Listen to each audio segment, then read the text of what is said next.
Meet Victor Parham, the 25-year-old Belize City resident who decided to return to secondary school after being expelled twice at the age of 15. His expulsion led to him spending the next 8 years of his young life involved with gang activity.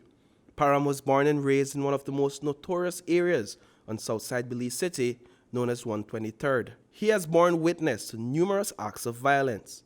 Disobedience resulted in Parham being kicked out of 2 different high schools, including Nazarene and Maud Williams. You know, enough teenagers go dig to the, you understand? Like,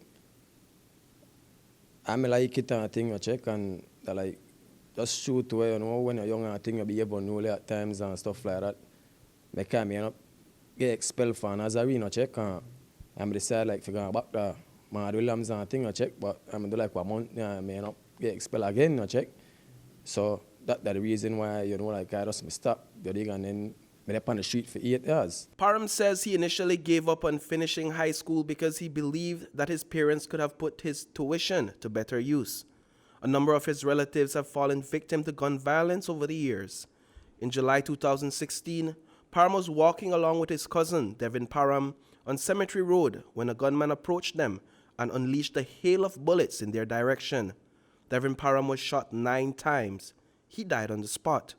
Victor was fortunate to escape with his life. So that whole 8 years, you know, I just loan, you know, last, you know, loan pain, suffering last, you understand? Like, being in and out of jail, you understand? And like, no gain, then you get a sense. I just, you know, witness people get killed front of me, you understand? Police, they bother me 24 and more.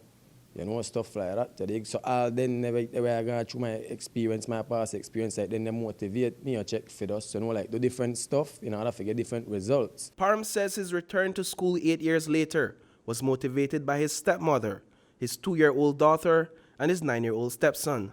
They, along with those tough experiences he had in the streets, made him realize that it was time for him to change the course of his life. I feel real good, man, you know, after 8 long years, you understand, I just, you know, pain and suffering and stuff like that on the street. But, you know, I feel real good to me, I think, for, you know, they were my classmates, my teachers, a lot of love, you understand. And, like, I just, you know, for that 8 years, I was part up on the street and I think I know look for can waste my money, you know, can waste, because then I get help and I think financial-wise, I'm going back to school too, I think. Thanks to my stepmother and stuff like that to check on. Like I say, I can't make my people, you know, I can't let down myself, near my family. Say where they go on now. I will capitalize on that, you know, just do what I need for the one, you know. Hang in, you check. And just, you dig, successfully make it thought that my intention from the get-go. You understand? And I'm proud of myself, you know, make that come through same way, you check. Tell us how graduation day felt for you, what was running through your minds. Were you emotional that day? Yeah, you know, I'm really emotional because then again, like, you know, it brings me a lot of joy, you know, to see my, you know, make my kids see me, you understand, they march up and thing and get my, you know, diploma and stuff like that, you know, because then I know that I will motivate them, see a way to check and, you know, then I think about that, then I never forget that. During his 2 years at Gwen Lizarraga High School Evening Division, Parham was engaged in the Alternative to Violence program through the Leadership Intervention Unit.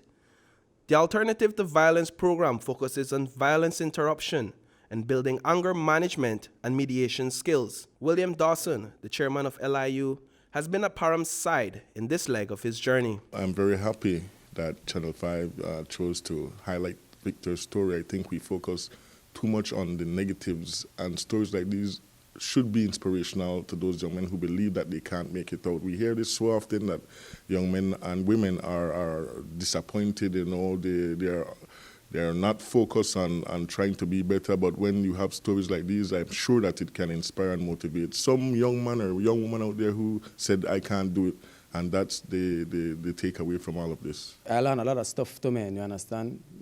Conflict resolutions and stuff like that, to check that, like, first, before attending a program there, I'm the type of person where, you know, react, then think, you understand?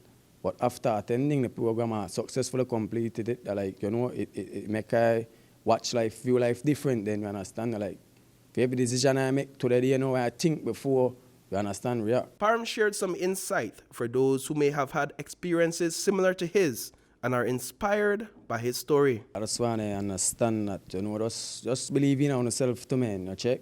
If you see 10 person that tried, a negative part, follow them and you step up because at the end of the day, you have to remember that when you partake in a criminal activity, only they put your life in a danger. You understand? You put from the oldest to the youngest in your household or your family lives in danger. Reporting for News 5, I am Paul Lopez.